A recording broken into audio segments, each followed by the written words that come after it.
Hi there, welcome to Let's Talk Tottenham, and the Spurs go marching on. Another win, another undefeated game for Conte, and my word, this top four is up for grabs now with 3 games in hand, 6 points behind Arsenal. Routine victory yesterday. I mean, helped very much so by Zaha being incredibly stupid, but we'll get on to that. 2 great guests.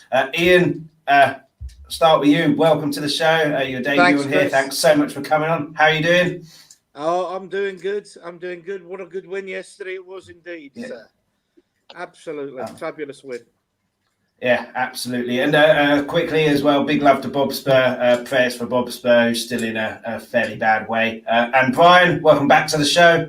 How you doing? And firstly as well, congratulations, Tottenham on Tour, 1,000 subscribers. Very well earned for you, yourself and Brian Ireland. But yeah, firstly, how are you doing? And even though it's in the description, where can people find your stream? Yeah, so obviously, thank you for welcome back to be back. I've been back now over a week. I haven't been on your show. I've almost got withdrawals. I'm very happy to be back on your channel, Chris. So yeah, first of all, thank you for the 1,000. We've been working very, very hard to get there, and we've made it. And the reason we are doing it to get to that 1,000 is we're doing a mental health special like we did on Tottenham away. And we're doing it quite big this time. There's big plans, but we've decided now that we've got to the 1,000, which was the aim. Any super chat that we get in, all those donations are going to go to mental health charities in Canada and back here in England. So that's a wonderful thing that we're trying to do. Yeah, and they can find me on Tottenham on Tour. But just you mentioned Bob Spur, so I'll just give the update. So the update is basically, as people have known the last couple of days, he's awake. He's fighting. He is fighting away. There's no real news to update on that. Just that thankfully he's been awake. I think they woke him up Christmas Eve, and he's been awake since then. He was very groggy to begin with and agitated, but that seems to be easing off. And just hopefully this is the road to the recovery. But obviously it's one small step, as a famous astronaut said.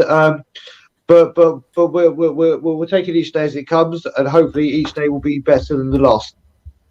Yeah, absolutely. And it can only be a good thing that he was obviously in an induced coma and now he's awake. So that can only be a good thing. Hopefully, like you say, that's the continuation of the good news and it doesn't go back. But he's a fighter, I'm sure he'll be absolutely fine. That he is.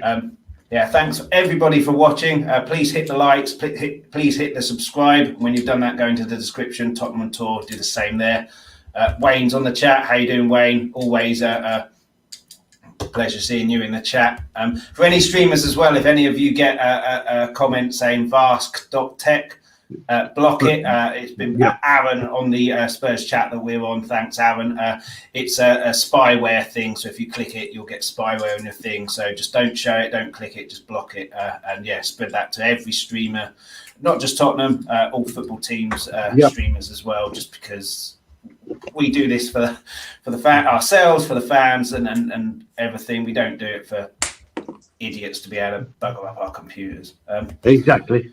But yeah, slightly negative there. Let's get into positive. Lucas Moura, Ian, involved in all 3 goals. For me, because he did that up there scoring against Ajax, I'll always have a place for Lucas Moura. But it's good to see him. 2 assists, 1 goal. And that goal, he was the only one who wanted that ball. And I mean, is it Conte who's completely transformed him or simplified his game, or is it him going, oh, I've got Conte here, I want to play for Conte, or is it a matter of time because he's got all of that and it was just a matter of time until he gets into it? It's only 1 game, obviously, but it can only be a positive yesterday in what he did. Where do you start, Chris? I mean, so many fans write off our players far too easily. You go that, people can't see. It's his heart. I mean, his heart for the club is massive. Moura is one of 8, 9, 10, 12 players that have got better since Conte came to the club. I think that's one of the really big things that's happening is players that fans have written off or said they'll never make, want out the door, look so comfortable. I mean, Dyer just looks absolutely top class at the back. And I mean, I don't know if you watched any of the Villa and Chelsea game, and when you look at Tyrone Mings absolutely bottling that challenge with Lukaku for the second goal, and you look at the way Dyer's playing. I mean, Dyer not in the England squad, but Mings and Cody are. It starts to look a joke. You wouldn't have said that 6 weeks ago. Skip was always going to be a good player this season. I saw a lot of him with Norwich last season, but the system I think suits Moura in that getting the ball, that transition from back to front quickly with his pace. I think it suits his game absolutely down to the ground. But I think Moura was one of those ones that people should never have been on their backs. Brian's right. What that night in Amsterdam, and I'm a bit older than you two, that remains one of the truly great goals. You've got to be very, very old and have probably watched the double team and what have you to think you've seen a better night than that. That was just absolutely unbelievable. And yeah, he's a first pick now. And the other thing is he's so good to watch. Fans, he's that's the sort of football and footballer you actually, when you pay your money to watch the match, that's the kind of thing you want to see. And yeah, fabulous, absolutely fabulous performance yesterday. Yeah, he's the only one, isn't he, Brian, that even when we were terrible, he was the only one who was getting the ball, looking forward, taking people on and trying to make things happen. He just didn't have the support there to lay it off, and like he did yesterday. But yeah, I mean, all three of our forwards as well, Kane and then Son and Moura, all on the score sheet. So does that, obviously Kane and Son have that partnership, which we all know about, but does that say to you there's a partnership there, a three-way partnership, or are we getting a bit carried away because Palace didn't really turn up and then they had 10 men and it was fairly easy? Or is that something that Conte, do you think, will be, I've got something there, I can work on that, that's going to be one of my key aspects of this team going forward? Well, the question is, I've got quite a bit to say about Lucas Moura, because I even said at the beginning of the season, I said he's going to be our player of the season. That's how much I rate this guy and what he's capable of. You got to remember that hat trick against Ajax, like you showed the picture and Ian's just spoken about. For some reason, after he scored that, Spurs fans thought, right, that's Lucas Moura's baseline. That's what is the minimum expected. That's like once in a career, once in a generation kind of thing that will happen to a player, not just a player at your club, a player in football in general. His work rate is outstanding. No matter what, whenever you see him on the Spurs YouTube videos, his passion, his love, his personality is infectious. It's just been finding that right place. I thought he played very well for Mourinho playing in that position before he went in those 4 or 5 games. And you've got to remember, not only did he get 2 goals and assist here, he got a goal and an assist in West Ham. He played brilliant against Liverpool. This is what he can do. He is definitely a player down the centre. And I used to call him a few seasons ago the Brazilian Darren Huckabee, because he just used to run with his head down and you didn't know where he was going. But when he picks up the ball now, Joe, when I said when Nuno came, I said he's going to be like his Adama Traore, not obviously power-wise, but the idea is get the ball to him and just let him run, because Lucas running at full pelt is very, very hard to stop. But he had to add some finished product to it. I mean, the guy, one thing I will say, he has got one of the greatest leaps I've seen in football. Always for headers. Certainly for a short fan. Certainly for... Exactly. He can't be much more than 6 foot, if that. What I saw at the game yesterday as well, he's taken over Kane's role of being on front post for corners. And his leap is incredible. And his desire for that second goal was immense. He's just a joy to watch. He really, really is. And as for Son and Kane, we knew it was. I mean, I'm sure we'll talk about Dyer later. That Ian just spoke about. Dyer was sensational, absolutely sensational. And some of the passes he is spraying across the park are incredible. And I've gone on a few streams recently saying, do you know what? People like Dyer, Sanchez, and Davies come in for a hell of a lot of criticism if they make a mistake. The minutest mistake, because they're one of the scapegoats, because they're one of the players that are obviously a lot of fans wanted out individually. I'm not saying everyone wanted all 3. As soon as they make a mistake, they're but when they have a great performance, they don't go, do you know what? This guy had a great performance today, and Davinson Sanchez deserves a lot of respect for that.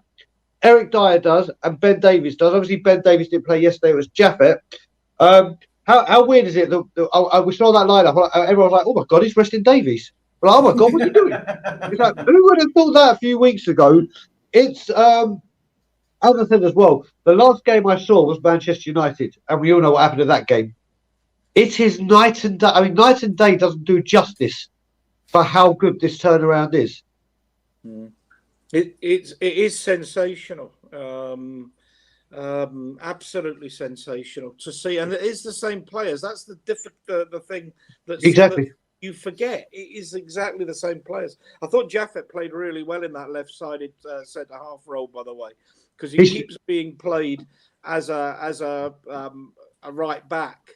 And he's certainly not a wing back. In fact, a couple of times when he's brought him on in place of Royale, it's been very much when Conte's gone to 5 at the back, to keep what we hold.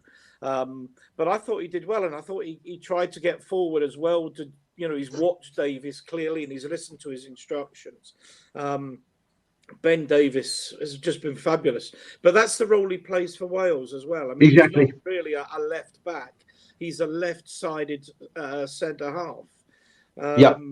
And, maybe at some point we're going to talk about the transfer window. Chris, your show, you decide. Yeah, we will. I think it's going to be really interesting now. Well, let's talk about it. Let's talk about it now, Ian. Since you brought it up. Okay. I'm convinced that Levy will spend money in the transfer window, either January or summer, because I'm convinced that there must have been some not negotiations, but demands from Conte. If I take over, you give me some money. And the way we are now, we are banging this top 4 race. We'll talk about that a bit later on. But if we'd have got Conte at the start, we could be in a title race at this moment in time. So this would be another 16-17 season the summer afterwards, a glorious opportunity to knock balls up. And I think there will be some signings, there'll be some outs, and there'll be some signings. Maybe not a huge amount in January, but certainly the summer.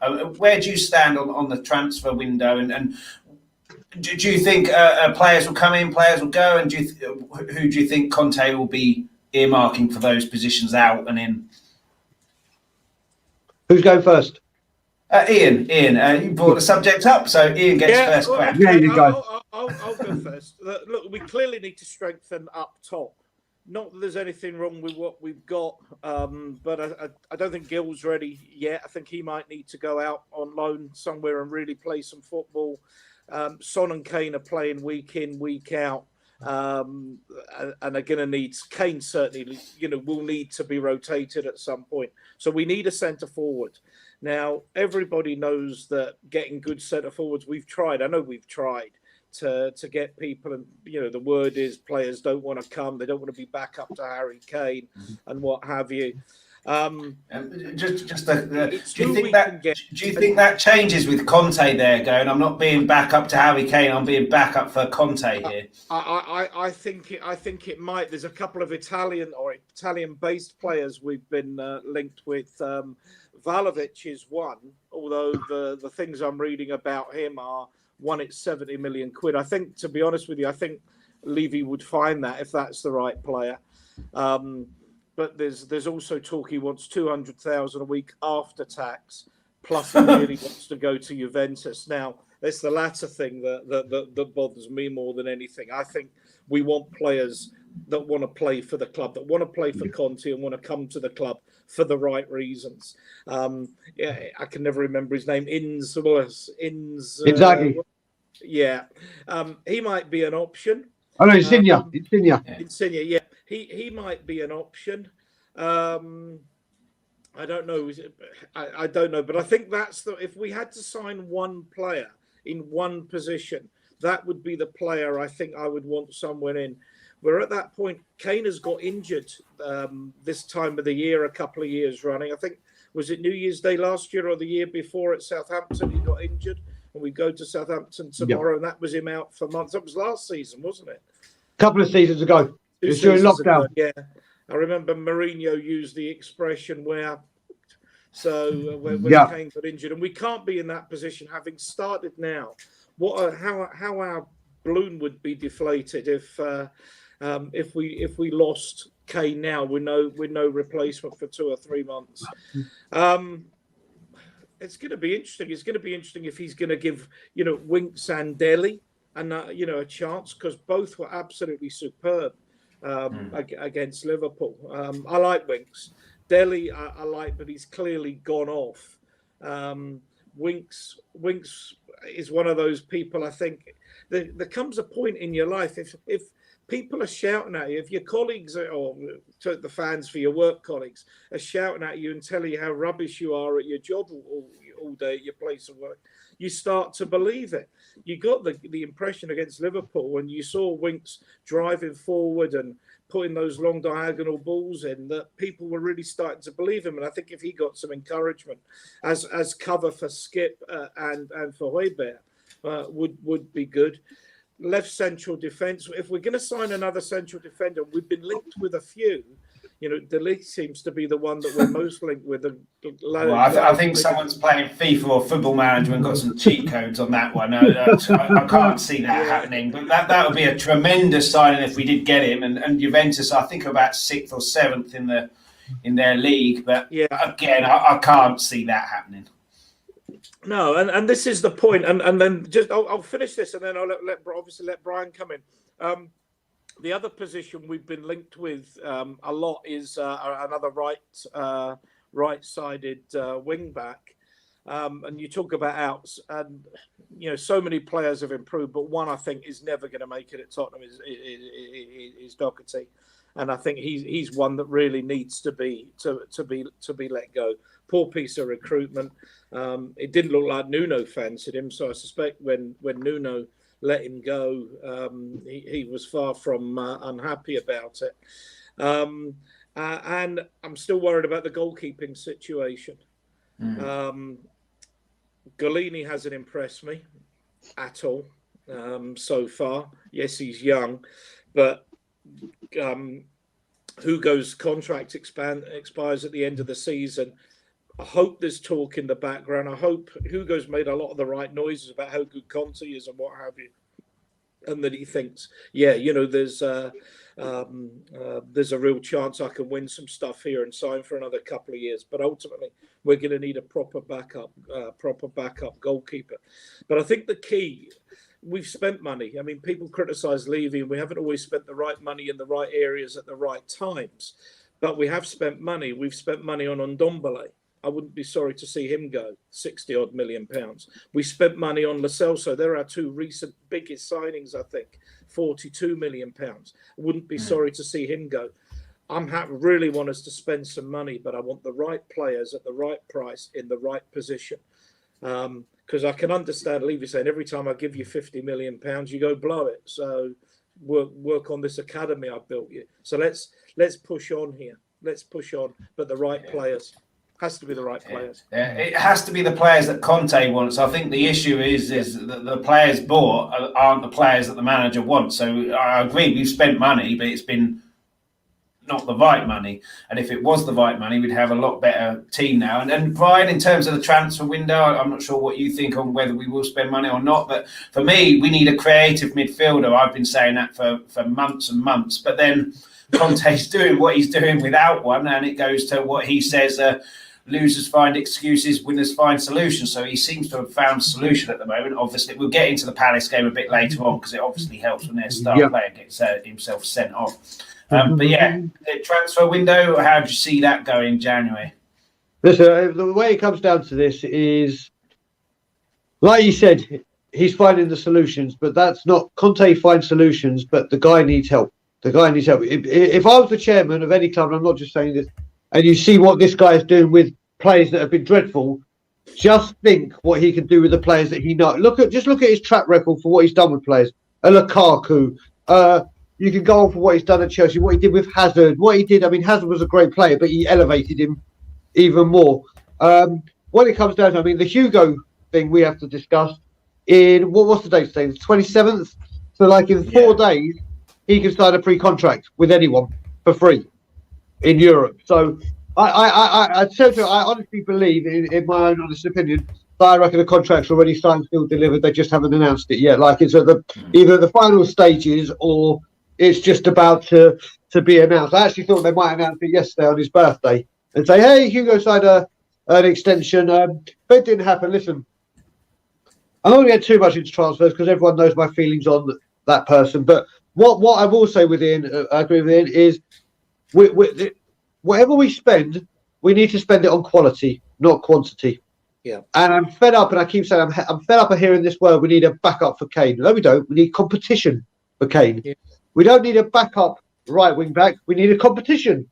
Like you look at it now, you've got Reguilon and Sessegnon who's coming and all right, got injured. Yeah. That's going to be a genuine competition, like Rose and Davies and like Walker and Trippier.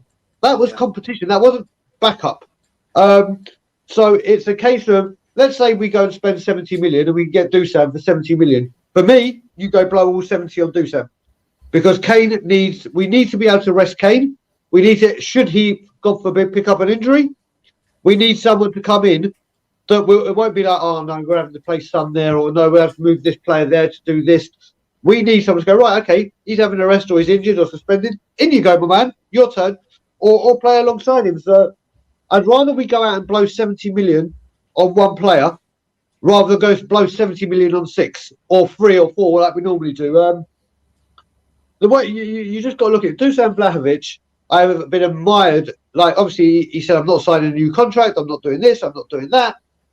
And he has shown that I'm going to give you everything I've got until I go. I'm not going to throw my toys out the pram like I'm not like other players do in Europe and around the world. I'll just sit here and do nothing. And then he's shown his desire. But when it comes to who we should get in, I'm totally with you, Chris. I believe we need a striker and a Emerson or a creative midfielder. Because if you look at it, yes, we may need a right wing back. Yes, we may need another centre back. But the boys have shown we've got enough cover for that to last till the summer. We can use this. We can use this till the summer. I mean, you still got Romero to come back into this bloody defence. Yeah. That's the shocking thing. You still got him to come into this. So I reckon where it comes to, and then even if you look at the midfield, like I said, Harry Winks had a fantastic game. And I said before, I'm not one of his biggest fans, but I thought Harry Winks will be the one player that probably got the get out of jail free card and got another chance to save his career with Conte. And he's showing that. Dele Alli, everyone knows my feelings, but you can't knock. He had a great game. So if Dele Alli is the worry one because he's done this for a 1 game, 2 game, and then slips back. But I reckon the way we have seen this drastic change from the United game to here, I mean, you can even tell it from the Moura game to the next game. I mean, this little gap where we haven't played, the work he has been able to put in and get them to understand is quite frankly phenomenal. So I reckon the squad in depth in defence and midfield has got enough to see us through to the summer, but we need competition for Kane and we need that creative midfielder. When it comes to the outgoings, I completely agree with Ian. Lo Celso and Dembele, Doherty, I won't lose any sleep if they go. They've had the chance. All right, Lo Celso gets injured very, very often, or Giola Anderson, as I call him. And he just hasn't had that consistency, where Dembele has. Doherty has, kind of, but he's just... Every other player, you've seen some kind of step forward. And Doherty, like Ian rightly said, is just stagnated at the same level. So those 3 will still get some money in. And then we build from there. I think with Ali, I think the Liverpool game suited him absolutely down to the ground because I can't believe, Jurgen Klopp had a moan at VAR and all of that, which he was right to do so, but he didn't mention anything about his unbelievably ridiculous tactics, leaving Kane and Son with 2 central defenders and an Ali running from deep. And there was so much space there. And Kane and Son running the channels, it created even more space for an Ali to be able to run into deep, which is what put him on the world map in the first place. So my issue with Ali is how often, if he plays, are you going to have defences and midfield to allow you that space? And I'm not sure. I think he's one of these players who needs a system to be able to play. Emerson and Dembele worked a treat for him because they created the space for him to be able to operate in. I'm not sure he'll be afforded that, and he doesn't seem to have been able to adapt to different ways of playing. Winks, I think, wears his heart on his sleeve and would try in any team. I think it was just a complete confidence. shot to pieces. You saw in the Carabao Cup final, he gets the ball, no one around him for 10 metres, turns around, gives it back to Dyer. Whereas Liverpool, it's always forward, always forward. I'm going to try something. I'm going to take a risk, hope it pays off. And yeah, he got tackled when Liverpool had a chance, but he carried on doing that. So I think that's a Conte thing. Doherty, I feel a little bit sorry for. We bought him as a wing back, and then we constantly played him as a full back, and then don't play him. But talking of the fullbacks, this guy has had a bit of criticism, Ian, but he did himself no harm yesterday. Set Lucas Moura in his way for the first goal. Yeah. The cross for the second goal was a superb cross because he didn't look for anyone. He put it into an area and said to the strikers, "It's up there, go win it."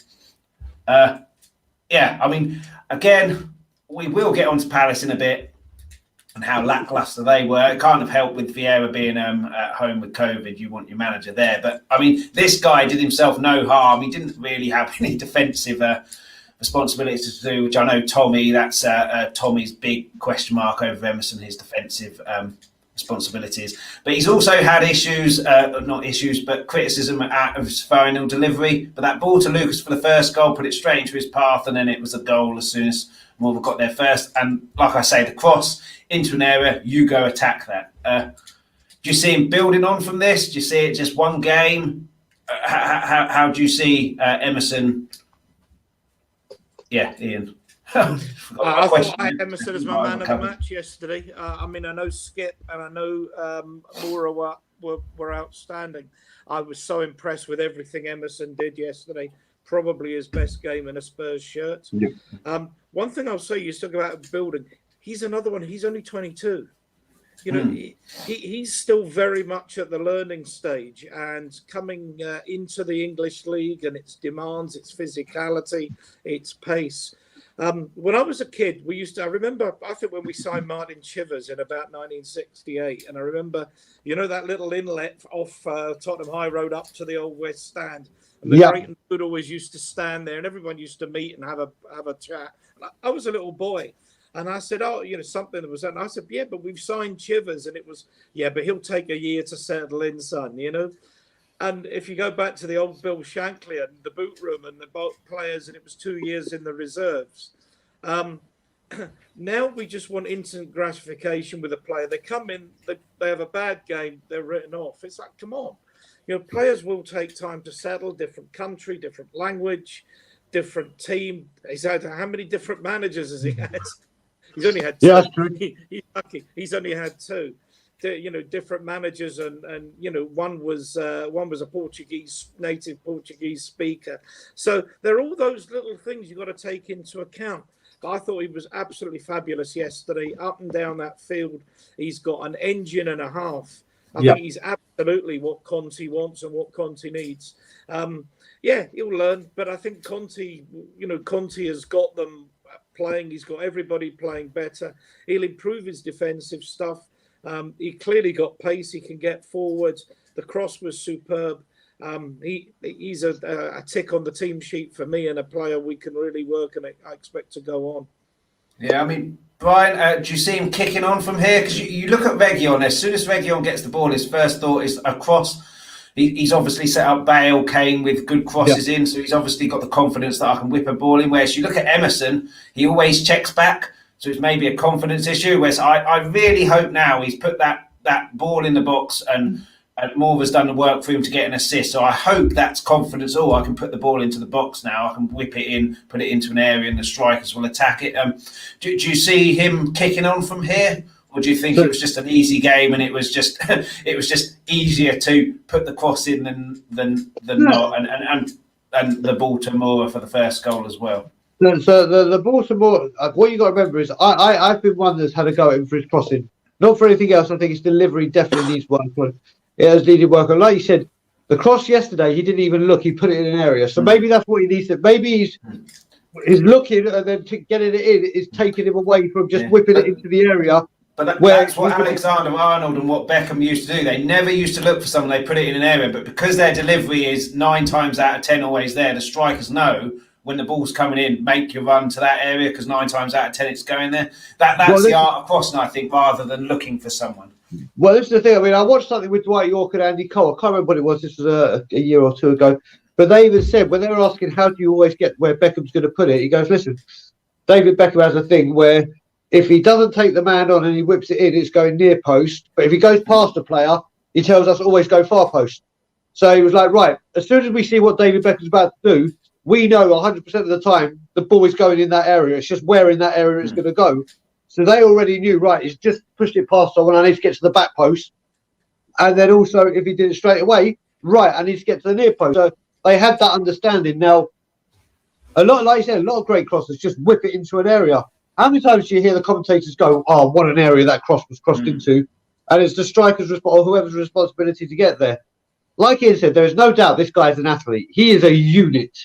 And again, like you said, you got to look at the people like Bergkamp, Henry. We have players that have taken a year to settle in. When you're coming into a different language, a different culture, and you got to remember, Emerson was I didn't play a lot for them. He came from Barcelona, where the rule was give it to Messi and watch and let him do everything else. So that's what he. And then you got remedies with the Brazilians, with Neymar and all that. So it's very, very hard for a young Brazilian or a person that's been playing with Messi to say, right, this is now your responsibility, because your responsibility was get the ball to the guys that can play. Whereas now he's got Conte. Like Ian said, he's got every single attribute Conte would ask for in a fullback or a wing back, whichever way you want to use him. And it's now Conte to do what he does to enhance him and make him the player he's going to be. But if you want to look at I didn't realise he was so young. Ian as 22. I knew he was young, but I just didn't realise. You've got a great foundation to build on there. A great foundation. And the great thing is he seems to be loving his life in Tottenham. He seems to be loving his life. Now, right now, when you've got Antonio Conte, if he says there's a brick wall and through that brick wall there's a bed of nails, but I want you to run through both, you'll go, oh okay, fine. And you'll do it. So this is what's happening with this club. And maximum effort brings out maximum reward. And that's what Conte's got them doing. So, and the good thing is, obviously, what he does with this right wing back, obviously he has got Doherty, he has got Tanganga if he wants to put him there, whatever. There's options there, but we've got to be careful not to burn him out, especially with our fixture pile up and everything. That's one thing we have to look into, because the games are coming thick and fast, especially with our games in hand coming up. We've got to remember as well, next month we play Chelsea 3 times and Arsenal. So they are big games that he needs to keep them fit for. So it's going to be difficult, but yeah, with Romero, sorry, I keep doing that. Emerson, there's a basic, the base of the foundations are a great player there. These are season-defining games. Just adding to what we've said up to now, Chris, one of the most revealing statistics I think so far is that Tottenham are now running 115 Ks a game compared to 100 Ks we were running under Nuno. Yeah. Now, from 20th to 1st, haven't we? In 3 months. Is at any level, at any sport, I think big. At this kind of level is phenomenal. And when you think people like Royale up and down that wing, well, if you're running up and down that wing and your coaches haven't got you as fit as you are, maybe by the time you want to deliver a cross, you've not quite got as much in the tank. Whereas now you get up there and there is plenty in the tank, and you've got energy to put the thing in. You'll make less mistakes because if you're physically tired, you're mentally tired. And I think that's been one of the biggest, and that happened quickly. I mean, this improvement in fitness seems to have happened quickly. Yeah, we'll get to Conte a little bit later on, but we should talk about Palace, Brian. Yep. And in particular, their man. I'm not sure the first yellow card was a yellow card. Ian Wright said on Match of the Day he just clipped him, which I've seen so many replays I still can't see it. But the fact remains, how many times have you seen someone get 2 yellows and the first yellow isn't one? They do something silly when they're on a yellow card. You cannot do that if you're on a yellow card. It's absolutely ridiculous. And Ian Wright made the point. He's 29 now, Zaha. He's not 19, 17. He should know better. Yeah. And that guy, if he put as much energy into playing football, beating players, trying to score goals, than he does at moaning and whinging, he'd be at a top 6 club by now, and he would have been for a little while. And Palace, they had their shot at the start. I think within a minute where Ayu's miscued it a little bit. But I only saw it on Match of the Day, so I didn't see the whole game. But it looked to me on there that it was kind of a lacklustre performance from them. It can't help with Vieira having to stay at home. You want your manager on the sidelines with you. And being that we've got a game in 2 days, me and Brian was talking about this off air. I mean, we essentially had that second half off. So we've got a game in 2 days, but we've essentially had 45 minutes where we didn't have to put a huge amount of energy in. You go 2-0 up, Zaha gets sent off, that's game over, really. It's just how many do you want? Fairly easy, a very easy second half. But yeah, what did you put that down to for Palace and Zaha's just stupidity? What I liked about the sending off as well was Sanchez. He could have rolled over 15 times like a lot of players do, holding his face. He didn't. He went down, looked at the referee, going, "What the hell?" And he's, I like Sanchez, but we can talk about him another day. But yeah, in terms of Palace and Zaha, what did you make of them, and what did you make of the reasons for certainly Palace being fairly lacklustre? Okay, so obviously I was at the game. Now, first of all, before that happened, we were 2-0 up. So we can't have Palace fans going, it changed because Zaha went off. And you can't have it, because of this COVID scare, because you pretty much fielded a full team. Now, there's times where you've got to look at this and say, did we win because Palace played bad, or did we win because we were good? We didn't get out of second gear. We did not get out of second gear. And the thing is, the Zaha, the first one, was stupid. It was very, very soft. I like you. I can't see where the actual infringement is. It's Davinson Sanchez's kind of reaction to the clip or whatever. Now don't forget, it's in the players' minds of what Zaha did to Jaffet back at Palace. So it's kind of retribution. Now the second one was just ridiculous. I mean, you look at the Andy Robertson red card against Liverpool. That was right on that touchline again. It was a stupid challenge. Wallop. There you go. You can't put when you're on a yellow card, you've gone 2-0 down, emotions are high for Palace. You start thinking, oh God, I need my talisman to stand up and man up and guide us through. And you can't go and do that, just rip someone down right in front of the linesman, right in front. It was an absolute, and then the worst thing is he stands there and moans about it. It's like, I can understand you doing how much of a moan you did for the first one, but for the second one, come on. I mean, ridiculous. He reminds me of Kevin Keegan's commentary in World Cup '94, USA versus Brazil, and Leonardo, I think, is being held and then just goes bang right in someone's face, and Keegan's going, yeah, but he's being held, he's being fouled. It's like, you won't knock the guy's head off. Yeah, but this is the thing. It gets like that now, and the modern day footballers should know it. The modern day footballers should know it. But again, it should. I mean, Crystal Palace were a lot. It's the first time I've seen Palace live since Roy Hodgson, obviously. And what Vieira has done, all right, it wasn't there, is he's completely lowered the age of football, or of the age of the squad. He's got some technically very good players there. And he's got them playing a better foot. They were very hard to break down to begin with. It looked very, very predictable, we did, until we started finding Lucas Moura in the pocket. But Zaha will have egg on his face today. When he looks back at it, I mean, the first one, as you said, is very, very suspicious and dubious and whatever. But the second one, he can have no goddamn complaints for what he did. It was a rush of blood to the head. It was stupid.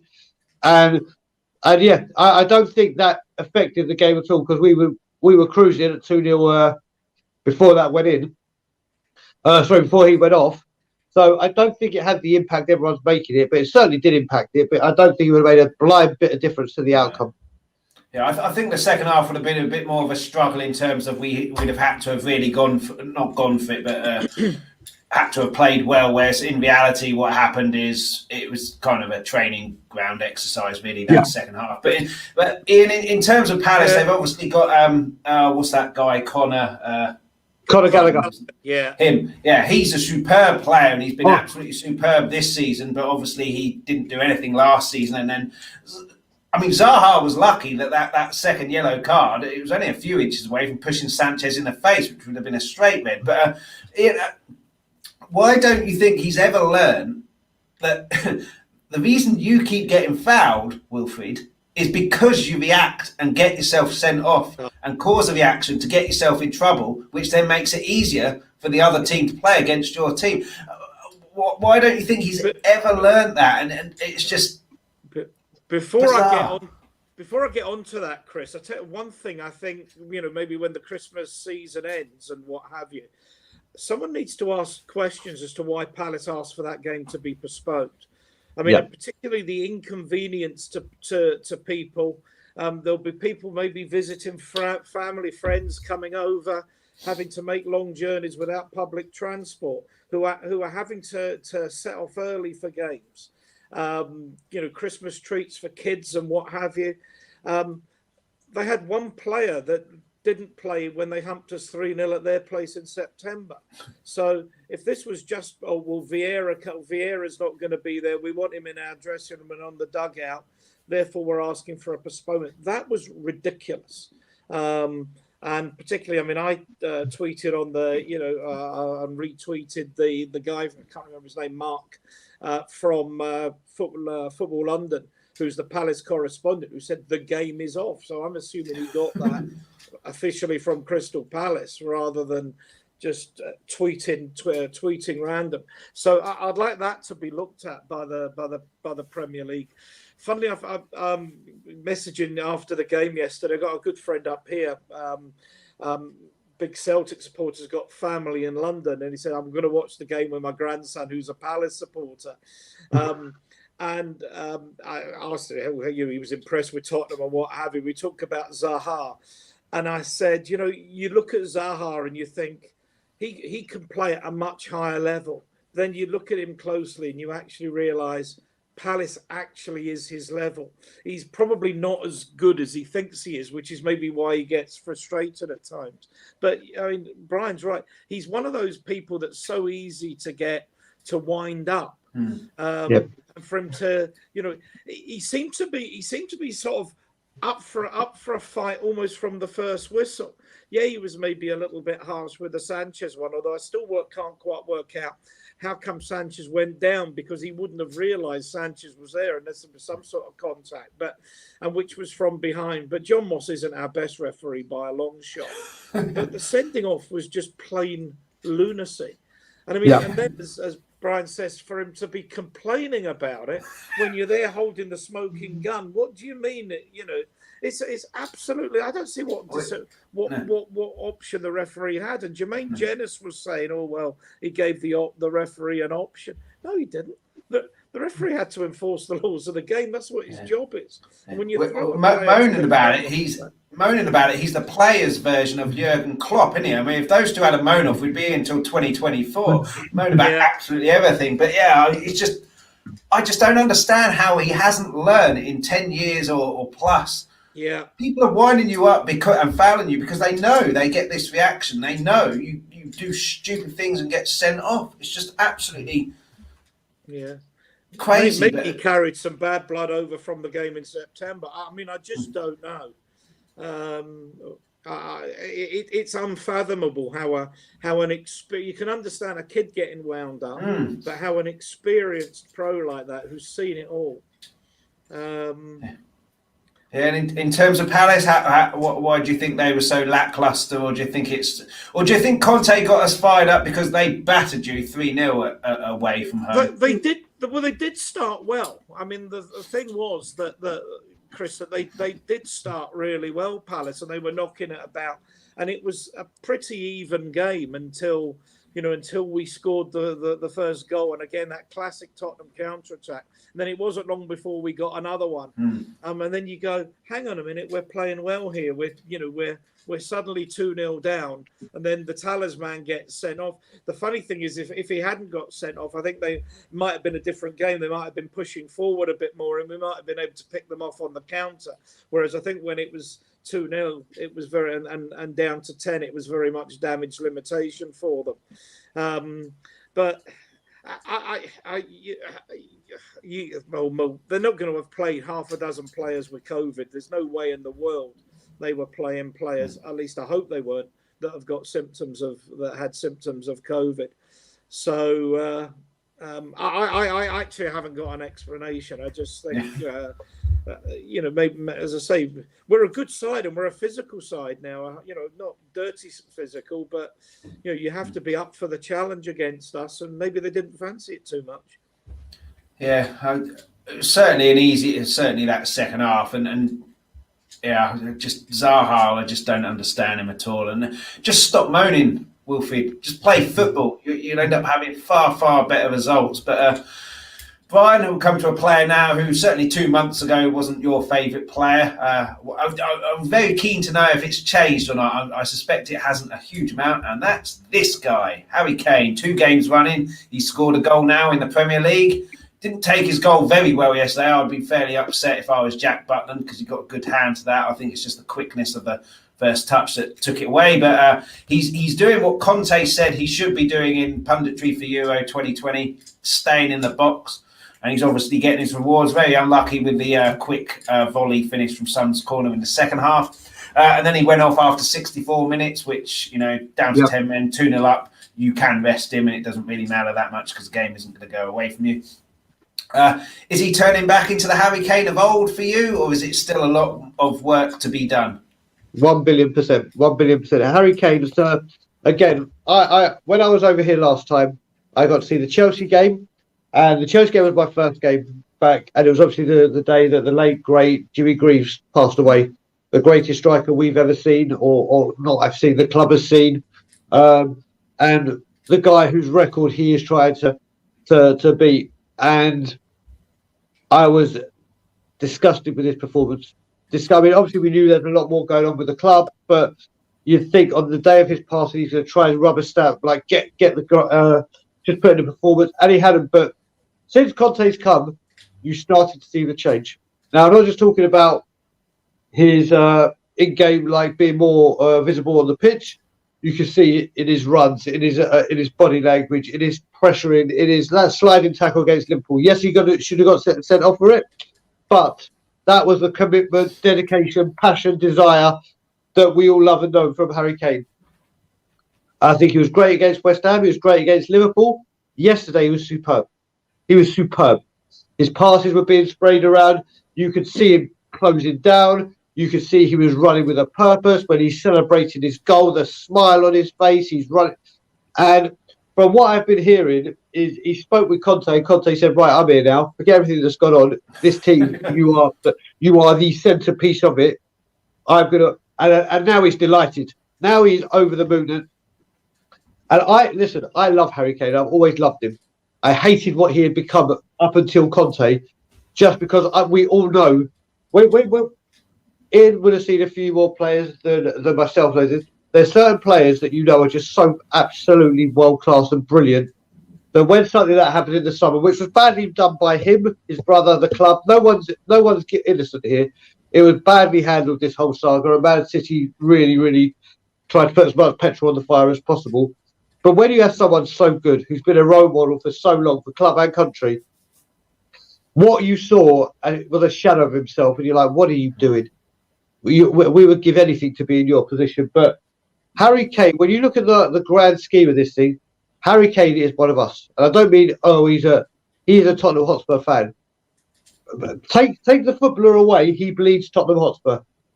And he has given every single objective he has had in his career from Tottenham Hotspur. I want you to win Golden Boot or score 20 goals or score. He has met them every single time, only to have false promises or things not happen. And all he has said is, I want the club to match my ambition. That's all he wants. If he sees we're going in the right direction, Harry Kane does not want to leave. He does not want to go anywhere because he loves this club. Well, now you cannot deny that we've matched his ambition with the manager. I mean, I think we've exceeded his ambitions with the manager, and we know what he could do. And slowly but surely, you are seeing that the Harry Kane passes that were going wayward are being sprayed and getting there. His connection with Son has started to come back. It's all coming back, and I am delighted for Harry Kane. I'm very, like I said, I will criticise people very, very harshly. But because I can do that, means I also have to have the balls to stand up and say, do you know what? I criticised you. Like what we said with Dyer and Sanchez and Davies. These people have got to be able to turn around and go, well, do you know what? He's been playing well. And I've got to practice what I preach. And what I'm seeing of Harry Kane last few games, I've been very, very impressed. And long, long, long may it continue. I'm going to still be with you guys. I'm just going to turn my camera off and go for a cigarette. No problem. And all right, I'm still with you.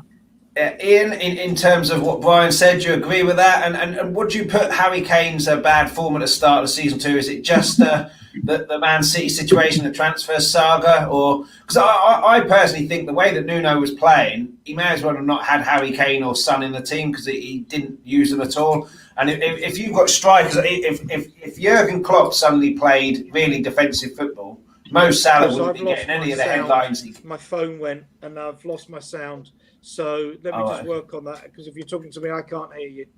So just give me a minute to try and get that back. Okay, so while Ian's doing that, be interesting to know what he thinks when he comes back. Yeah. Are you back? No, that's me talking. So if you want to carry on talking to me, Chris. Okay. Yeah, what do you think, Brian? Do you think it's the fact Nuno played with hardly any attacking intent at all? I mean, if you've got Liverpool and Jurgen Klopp suddenly decides to play super defensive football, Mo Salah don't get anywhere near the headlines he's getting at the moment because he just doesn't get the ball and he doesn't get opportunities. Yep. So Kane obviously had the disappointment of the transfer and you know the lack of ambition with Nuno, which was our 700th choice of manager. Yep. And then we're playing such negative football, whereas now we've got an elite manager. I think everyone can agree that Conte is super elite, one of the best in the world. And we're playing attacking football where Kane is required to just stay in the box. So listen, I mean, it's not just the transfer side of Nuno. You've got to remember, Nuno came in, and as you said, the 700th choice of manager. And I actually think that's quite a low number for the actual choice he was. It was more like double now, the 1400. But a lot of players came in and he didn't have the respect. He didn't have the respect that he was never going to get it. He was playing football that didn't suit us. He was playing in a way that the players couldn't adapt to. So now that you get Conte, whether you like him or not, whether he's hard on you or not, that man oozes respect. That man doesn't crave it, he demands it. And he's got the CV to back it up and go, you were here, I'll take you to there, or you've won nothing, look what I've won, both as a player and a manager. People keep forgetting. People like Mourinho and Ferguson, who had Ferguson in his career, they didn't make it that great as players. Ferguson was until he got injured, but then as managers, like Wenger weren't much as a player, but as a manager, they get it, where Conte has done it as both. And he said the words in his interview, as a player and a manager, I dominated. And when you hear that stuff, you're going to listen. What's Nuno going to say? Yeah, I had loads of money by a Chinese guy and bought the championship, and they couldn't do anything. So Conte just is night and day. But I'll let Ian go. But Ian, you can hear us now. Yeah, I'm fine.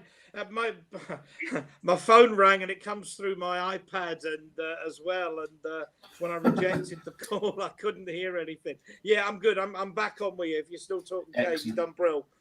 Yeah. So in terms of Kane, what do you put his bad form down to? Do you see it as the transfer saga? Do you see it as Nuno being the 700th choice as manager, or Nuno not playing attacking football, and now Conte is an elite manager and playing attacking football, Kane stay in the box? What do you put that down to?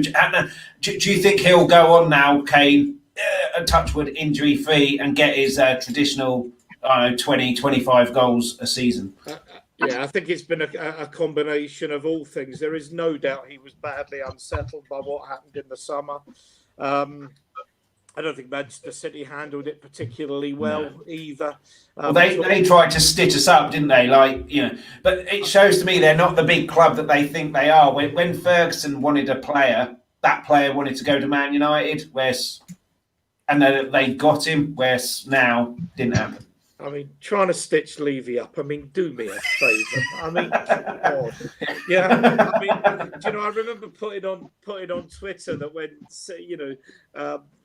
with City were apparently coming in for him, and I put on Twitter something like, "You can say what you want about Levy, but there's no one else you want to see stroll into the crease right now when there's going to be a hard negotiation." because you know full well that if we're having to sell Kane, there's no one better in football than to extract maximum value for him than Daniel Levy. But I don't know what they actually offered. I think his brother, as his agent, handled the thing incredibly badly. I think the interview with Gary Neville was ill-advised. I don't think a professional would have said to you, have that interview, unless you'd already got an agreement that you can go, and therefore you were using that as a tool to soften up the supporters to your transfer, rather than irritating the hell out of Daniel Levy. And I don't know Daniel, but I think he's the kind of person that if you wind him up the wrong way, anything you were trying to get at from him is absolutely gone. I think, remember, there was a hangover from the Euros, and the whole team had a hangover when we lost the Champions League final. And I think he would have been one that would have been affected, because I think he does wear his heart on his sleeve.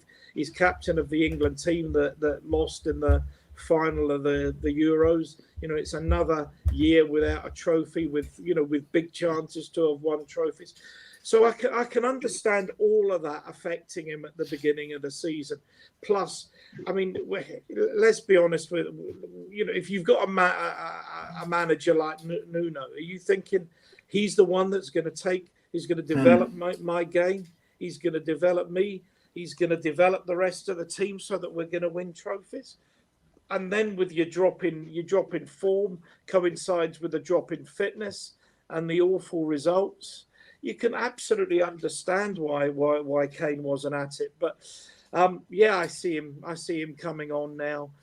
He looks like he's enjoying his football again. I do hope we get some, whether you call it backup or competition, someone that he can be rotated with. I mean, funny thing is, I talk about Vlahovic, and I think they two could play together so well, because they've both got such great movement in, out, and around the box. And also coming deep, it would allow Kane to come deep, knowing there was a target there. That would mean probably Son or Lucas would have to get sacrificed. So someone would have to, or Conte would have to work that into a system. But I'm optimistic. I do not see Kane leaving now. Certainly not this winter. I worry a bit, and it's good to say this after City put 7 past Leeds and 6 past Leicester, that I still think they need a centre forward. I still think it's a strange thing to say. They're not very good up front after those 13 goals, but it's the one tactical thing that Pep doesn't really have, is if he needs a good old-fashioned target man, he doesn't really have that player.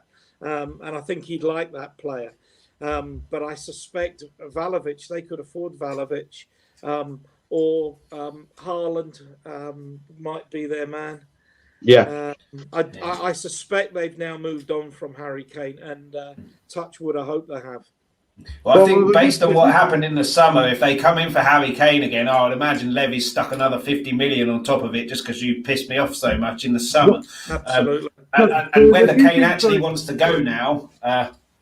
There's just a few things I want to mention on that. I mean, well, first of all, with the whole transfer saga, yes, I agree with Ian. There is no one and believe me when I say this, it pains me. There's no chairman you'd want when you're trying to sell your star asset to say, right, here we go, come and deal with me. I've always said, when it comes to the business side, he's untouchable. He's untouchable, but I don't support Tottenham for the business side. I support Tottenham for the footballing side.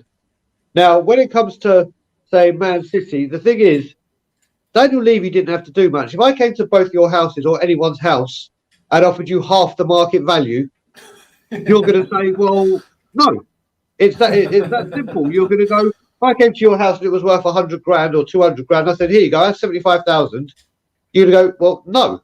It's that simple. Man City kept trying to force it, kept trying to get Kane to do things. Don't get me wrong. If Man City had come with the price, do I think Levy would have sold? Yes, but I think Levy would have drove such a hard bargain with so many add-ons and so much. He would have dragged it out. There's no doubt in that. But to say he did well with the Kane saga, I think I don't think that's right, because like I said, if I came to your house and offered half the market value, you're going to be like, well, what the hell, go away. What I strongly agree with Ian is the thought of Vlahovic and Kane together. And the thing is, if they're playing together, Kane can drop back and do his Teddy Sheringham role that he can do superbly. Yeah. He could do it. And the great thing is, again, when he was saying about Lucas Moura or something may need to be sacrificed, I see it as do you know what? They need to be rested. We're forgetting that these players, especially Son and Kane, and I say this phrase a lot, are overplayed and undervalued. And when I say undervalued, I don't mean wage structure. I mean, they're just expected to churn out great performances. And if you're fit, you play. And we expect 9 out of 10 performances, goals. They're human beings. They cannot do it. And then you talk about the COVID seasons and the seasons stopping, starting, going on later, stopping, starting, then a Euro, stopping, starting, then a World Cup in next winter. These guys have not had a rest for like 3 years. Yes, when they have a rest, it's 3-4 weeks. They go on their private jets and stay in the best hotel rooms, in the best hotels and resorts or villas in the world. That's what they're entitled to with their money. We all have a summer holiday or try to, and we go on a holiday that we can afford. These players, that's not an option. They can afford whatever the hell they want. But they have not had a rest. You got to remember, back in the day, we used to have 4 strikers. 4. And then you played them. And then if you had, let's just say we have Vlahovic now, and we were 2-1 down to Chelsea in the second leg, like that was the aggregate score, and we needed to throw everything forward. And then you saw Vlahovic, Kane, Son, Moura. You're like, all right, we're going to cause havoc. No matter who it is there. So we need, like I said, competition and these people to be able to. You've got to remember, just because you've got Harry Kane, who is the greatest striker in the world, he needs a rest. He needs to recuperate. He needs to recover. You know, if he went down at one point yesterday, as soon as Kane goes down and holds his ankle, you're like, oh, sugar. Oh, no, here we go. And he could get straight back up, but it's that thought of him holding his ankle where you're like, oh, no. And we need to eliminate that and not think, okay, if he goes, we're screwed. Yeah. We should be able to go, you know, like in Google Maps, when you can just drop that person in and you see the street view. That's what we need to do. We need to go, okay, Kane's out. There you go, Vlahovic. In you go. But that's what we need. And hopefully, I would be delighted if we only signed him. If we only sign Vlahovic and we get him in January, not he comes at the end of the season, I would be, do you know what? You've got to spend 70 million or whatever the fee may be, but you have spent it. Not, and it is potential still because he's young, but he is showing what he can do. That is a huge statement. If Spurs go, right, we said we're going to spend, and when we think spend, we think, okay, we're going to get quantity and not quality.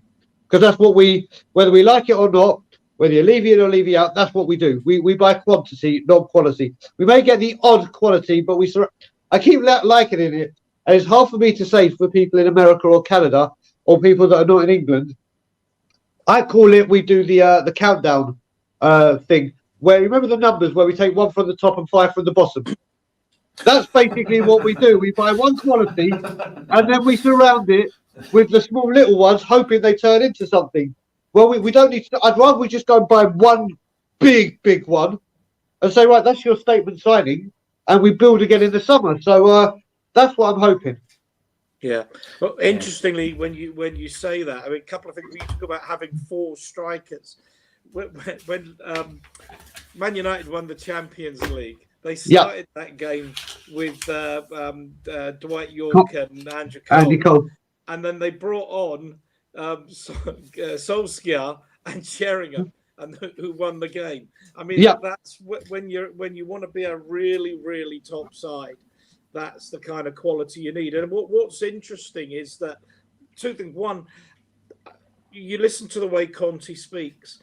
I don't think for a minute that Conte hasn't made clear in no uncertain terms to Daniel Levy that I'm not here to get into the UEFA Cup or the Europa League. I want to win championships, and I need the resource to do that. The other thing is when he's talked about the drop in quality and the change of quality that he needs to compete, he's not talking about being better than Arsenal or Manchester United or Leicester or West Ham. His eyes are only on Liverpool, Manchester City and Chelsea. That's his only ambition, is to get us up there challenging at that level.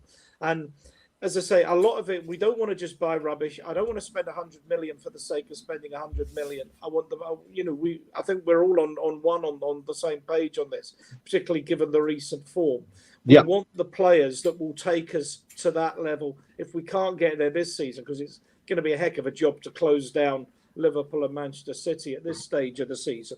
But let's chase Chelsea for third, and then be looking next season to push on with another, because we were a league championship winning team, 2016 to 19. We were up there. Yep. So we can get back there again. But Vlahovic, it's funny, I think we're on a page here. If that was the only signing, I wouldn't be unhappy. I'd like one or two others in the key areas. But if that's where I want the money directed, as does Brian. Well, this is the thing. Like I said, if that happens, I think I'd be happy, because we blatantly need that position filled. The other positions that, like you said, the right wing back, a centre back, all right, maybe a creative midfielder as well. But the others, I think the squad have shown there's enough in them to get us over to the summer. Then Conte can sit down and go, right, these are the guys, because we all know, whether we like it or not, January is the harder window than the summer. Yeah. It's a lot harder, because some clubs are going for Champions League or titles. Some are trying to stand off relegation. And obviously, it's a horrible market for the buyer as well as the seller, because if you sell a star, you've got to try and bring in a star. And then obviously, that star that you sold, the other clubs know you've got that money. So it's a very, very hard market and a very, very limited time to deal with, do you know what? It's an excuse that we use all the time. Oh, we try. But now we haven't got, because of the mismanagement and the bad recruitment, we have to do this because of the mistakes we've made in the past.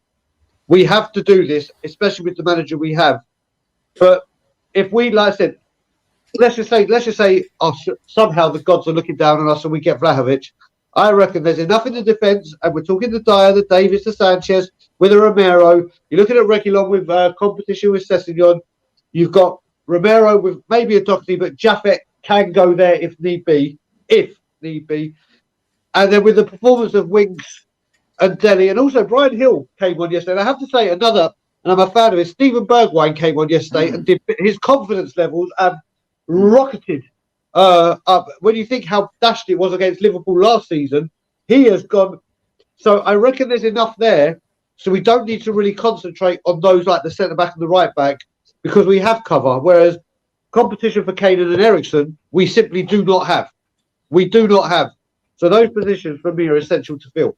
Yeah, they'll be the ones that I'd want to get as well. Certainly the creative midfielder, just because it gives us a second string to our bow, and the same with competition for Kane. But Ian, based on your comments like a minute ago, it's a bit of a silly question really, because we don't really know what will happen in January. But how far can we go this season? For me, I'll be livid if we don't win that Carabao Cup, but I think every one of those four teams will be thinking exactly the same, that they can beat any of the other three. But yeah, I think we're one of the form team, if not the form team in that.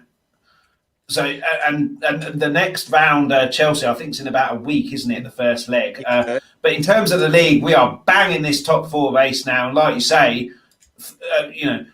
probably not that far off Chelsea with 3 games in hand, or however many games at hand it is. I think would be, if we won all of those games, if we played them first, would be, I think, 8 points off the lead. But Man City are on another planet at the moment, so I don't think league is a possibility this season. But in terms of this season, how far do you think we can go? And do you think with a good transfer window in January and then summer, Conte will be looking at winning the league next season? Yeah, I mean, the two separate questions, Chris. But yeah, I think we can get to third this season.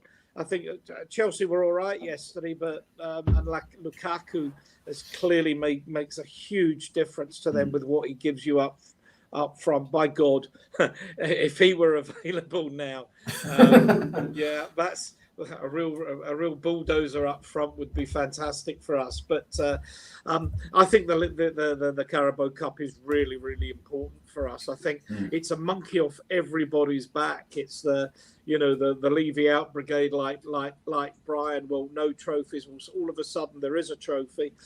It's only the Carabao Cup, but it's from the smallest acorns the large oaks come, and I think that would be a great way to start for us. Maybe Chelsea won't play a full side. They're still in Europe, and I'll come on to that. They haven't got Mendy, remember, Ian? Mendy's at African Cup of Nations. Oh, well, that helps. That helps. So are Salah, Mane, and Keita, I think, for Liverpool as well. Obviously, it'll be Liverpool's interesting how those clubs do. Personally, if I were Conte, I would be really concentrating on it. I've said on other streams, much as I don't like the circumstances of it, I think it's a great thing that we're out of the conference, particularly with the games we've still got to play. And we nearly lost another one yesterday. To win, people say, well, we should be trying to win that competition. Well, to win that competition, we'd have to be playing an extra 12 games. That's including the game we're in and the 2 playoffs. And then 2 last 32, 2 last 16, 2 last 8, 2 semi-finals, and a final. It's a piece of madness, plus the 3 games in hand. But let's take each one of these games that we've got in hand. Arsenal are off tomorrow, so that gives us a chance to pull up closer to them. Yep. I'd like us to get to win the Carabao Cup if we can.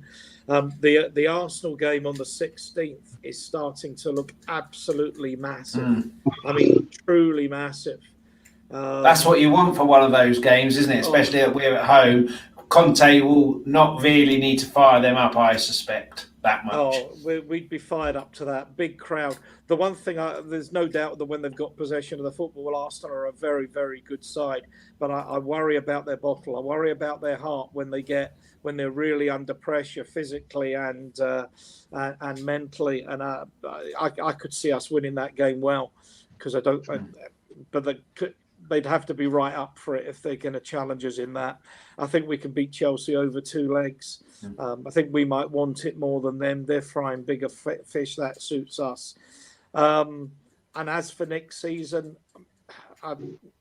there's lots of ifs and buts. But with what Conte's done with this squad, with what I hope will be resourced, I still think there's more sponsorship and income to come in from American football and probably from the States in other areas as well. The future. We've got all the gigs, the music gigs next summer. Well, hopefully the naming rights, the naming rights have to get sorted, because we're talking about this now and it's getting on a bit silly. And it's closer. No. Oh, it's where we were there. No. It's been 4 years. I mean, if you look at all these stadiums, when Bolton moved to the Reebok, that was signed, sealed, delivered before. The King Power with Leicester, done before when it was the Walk. The Emirates. All these have been done before. Now, obviously, we've had COVID, we've had this, but this is a supreme revenue source that could really just be like, there you go, Conte. I don't even have to invest my own money. Here you go. This is money coming in. We invest everything that's coming into the club. I said this, when it comes to expectations, I knew Conte would have an effect. I just didn't know it would be this grand with the players that we thought were on the way out. So I said, you know what? Maybe we'll have a top 4 push, but it'll be like a last-minute surge for that 4th place. And I thought, okay, let's do that. Then I said, the next season, I want Champions League qualification wrapped up, easily done. And then the next season, like a genuine title challenge. That's if Conte extends, which please God, he will. But the way it's going now, the way this is opening up, right now, I don't think there is a team in the league that wants to play us. And I'm talking Man City as well. I'm talking everyone. Because, as Ian said as well, that Spurs-Arsenal game, my God, the atmosphere in there. And Conte will be going up. He will have everything and everyone in that stadium. The hot dog sellers, everyone will be going up for it and going absolutely start raving bad. So, I mean, again, you have to look at it right now and say, again, it's always a big question mark where we finish this season, because we don't know what's coming in January. Not just for us, we don't know what other teams are going to do. You look at, I think you can safely say Liverpool and Man City are finishing in the top 2, regardless. It doesn't matter what order. Those top 2 positions are done. Chelsea are now being dragged into it because their form's a bit off. But the thing with Chelsea is they will throw money at the problem. We know that. They will throw money at the problem. And then there's a genuine race between us, United, the Filth, maybe a West Ham, if Leicester buck their ideas up, for fourth. So when we go to spend in January, we've got to look at that as well and say, right, do you know what? The way the cards have fallen, right now we have a genuine chance of getting top four, and we have a genuine manager that will easily get it for us if we do it. So I was saying it may be top four for a push, but now I reckon third and fourth are available. So listen, if we get Champions League, I'll be absolutely over the moon, as we all will be. But if we don't, and we finish fifth or sixth, but get a cup, I will be over the moon with that as well. I really, really, this season, the most important thing for me, and I think a lot of Spurs fans will agree, is just to get that trophy. Just get that monkey off your back. So these players are like, do you know what? We can go the distance. We've shown that we don't choke in finals or semi-finals. We can get that bit of silverware. We can show our armpits with pride. And once they've done that, like Jose used to at Chelsea and United, everywhere he goes for that first trophy. Because once you've got it, it's like, right, okay, we've done it. I like this. I want more of it. So I think it's imperative. People will say as well, it's only a League Cup, but people forget that's how Man City started all of this it's how stuff for Chelsea Mancini. started. That's what started the whole ball rolling for them. It's how Chelsea started. Like I keep saying, I want Arsenal. Do you know what? I can't think of a game that I'd much rather win, but dread losing than Arsenal in a final. It's like, oh my God. As much as we'd all love to see it, if we win it, for the next few years, bragging rights, it does not matter what happened. In a final, we showed up. But if the shoe goes on the other foot, it's a game you're like, oh, no. But then if you look at it, and if you're superstitious, what a trifecta to knock West Ham out, then Chelsea out, and then beat Arsenal in the final. I mean, could there be a sweeter cup run ever to win a cup? Slightly getting ahead of yourself there, Brian. Don't tempt fate. It's still a big semi-final first, but I get what you're saying. But but if we did win it, you criticise of the past. You got an easy run, but West Ham, a very good West Ham team, Chelsea, and then West Ham, Arsenal or Liverpool. So we did. I think, definitely deserve to win it, but let's not get ahead of ourselves. And then, if it is a two-leg semi-final, I like the fact it's Stamford Bridge first, because if you can get a good result there, you put yourself in a good position to win, and you're in front of your own fans. Oh, mate, the atmosphere, for the second leg. Oh my God! If we win at Stamford Bridge, Chelsea have then got to go to an absolute rocking stadium and get something themselves. So I'd always prefer to be the away team. But that's a bit further in the future. I haven't really got time tomorrow because I'm out to do a Southampton prediction, so we'll do a small one now, Ian. We're not completely rested, but we've had half a game essentially to be rested, and Kane didn't play for the last half hour because of how easy it was against Palace with the Zaha situation and the game being done.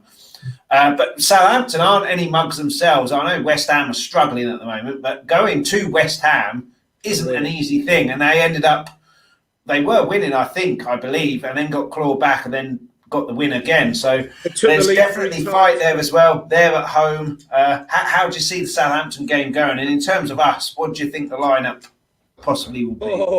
I would, I hope you wouldn't ask that, because I actually don't know what we'll do lineup wise. If Cess was fit, I think he'd play Cess, but I think he will bring in Davis back. I think Dyer's on the team sheet every time. I suspect he'll stick with Sanchez. I think he'll just and then give them. When we've got what's the next game after Watford? Watford New Year's Day. It's not easy. I think whether he might give Winks a game, he might give Daly a game. He might start with Bergwijn, maybe in place of Son, and try and give Son a rest. It's difficult, but that only he knows what he's thinking, and I suspect he's thinking 2-3 games ahead in terms of what players he'll play. But if you're looking at how I think he might start, it would be something like Lloris. I think Royale, maybe he'll give Doherty a game. But the back three now of Dyer, Davis, and Sanchez, and Reggie. Then in midfield, Skip and Winks. I'd like to see that combination together, and then perhaps Bergwijn, Dele, and Kane. That rests a few.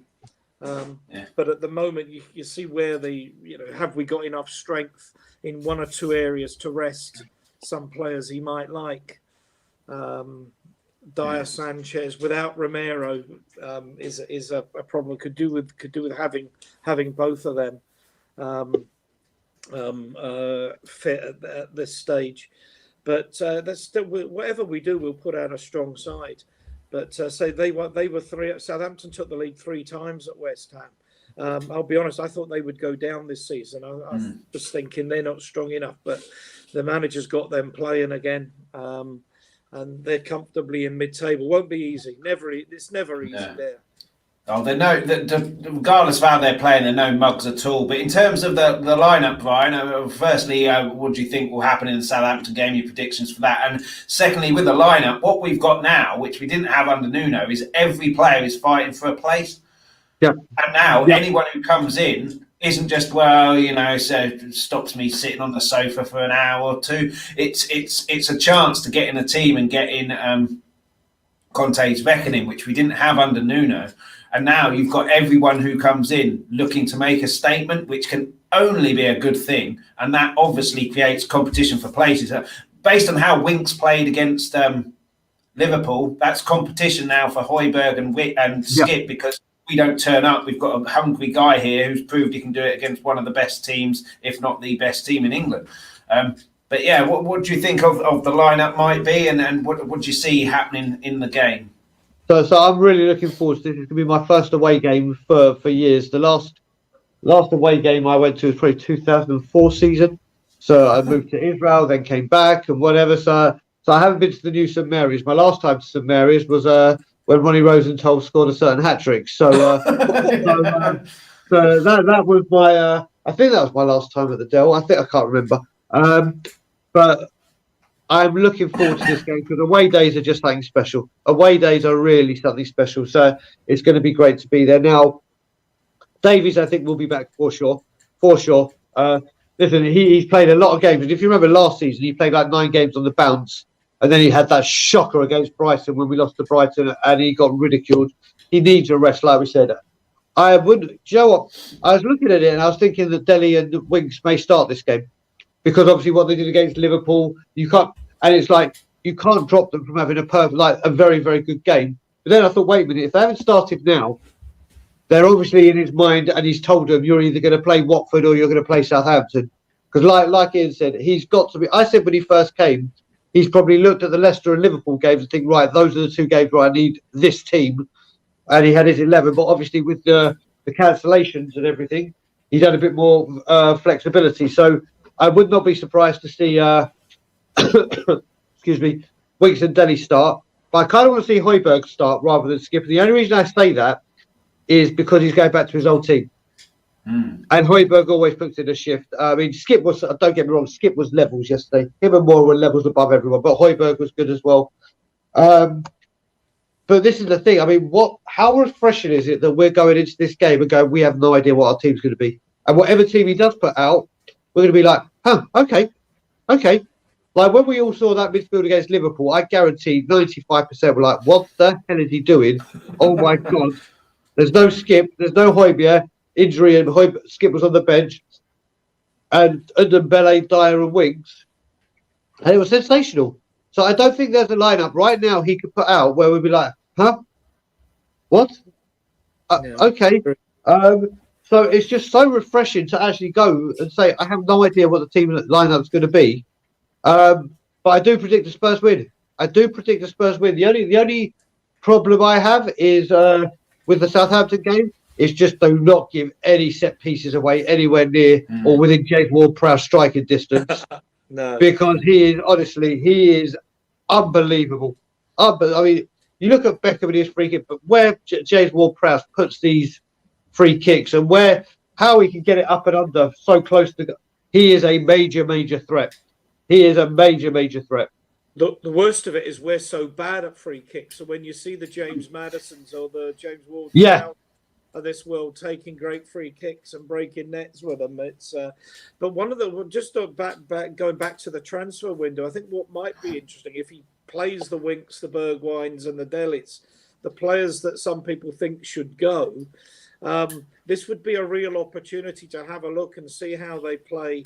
Yeah, they do this consistently, and are they players? Look, it's no good, getting all excited after one game against Liverpool. They're not going to be able to do this consistently. But just out of interest, talk about someone. Just looked at Twitter there. Lo Celso's is out with an injury. He picked up in the warm down in the game against West Ham.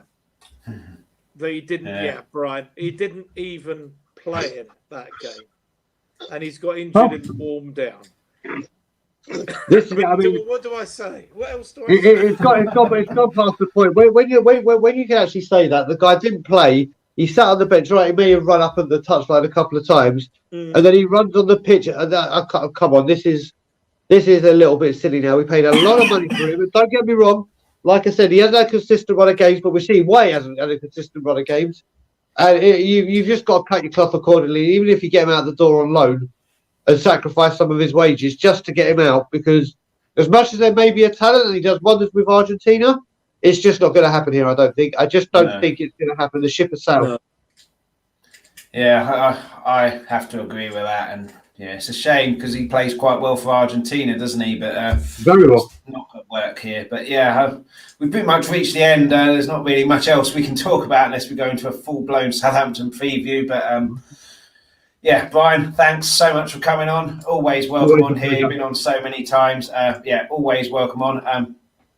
Brian's channel is in the description as well as his Twitter handle. But for anyone who can't be bothered to read that, where can they find your channel? They can find me at pretty much every single channel known to man, and Ian will verify. Ian has called the addiction. It's like when I phoned him now and he's like, "You want to come on?" Yeah, I'm on.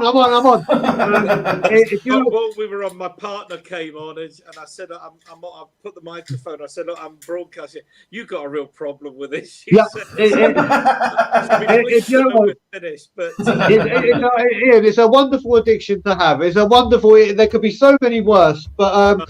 At the moment, it is. It wasn't 4 months ago. Yeah, this is true. This is true. But yeah, you can find me at Tottenham on tour with Brian Ireland, Adam Clark, and now Danny Kiriakou.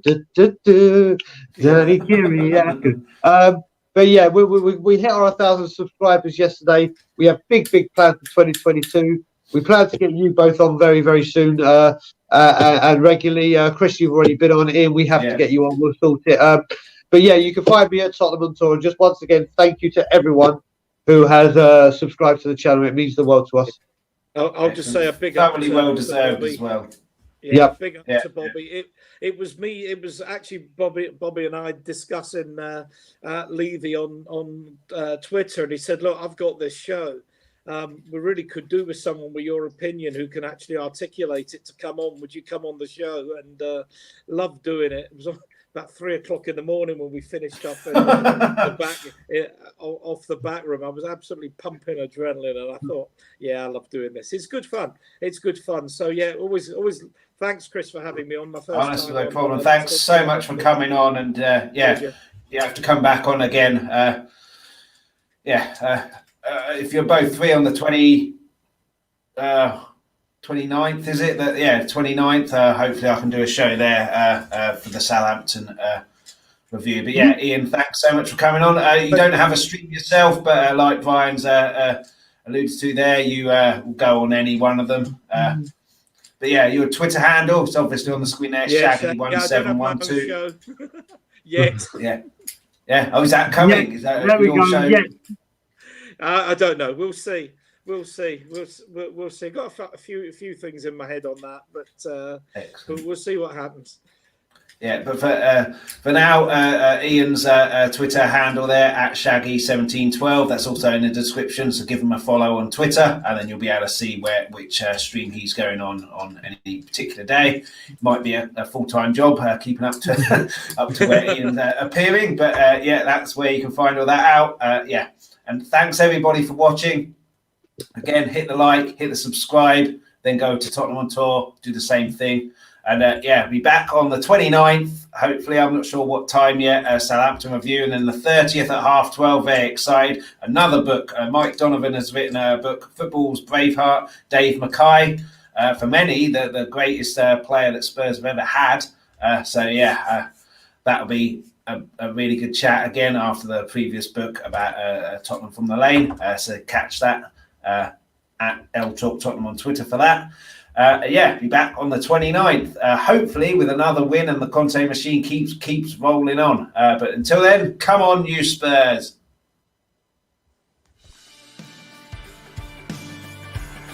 Thank you so much for watching, for everybody who participated in the live chat and added comments. Before you go, please make sure you hit that like and subscribe button. Anybody who couldn't watch the live video, you can still catch us on YouTube. Add any comments, suggestions or questions to the comments section on the video. Anybody who's listened to the audio-only podcast, thank you so much for listening. Anybody who wants the audio-only podcast, you get this wherever you get your podcast from. Alternatively, if you go to Twitter at Talk Tottenham, you'll find all the information there. We'll be back soon. We're live Mondays, 8 p.m, Fridays, 12:30 UK time. Until then, come on, you Spurs!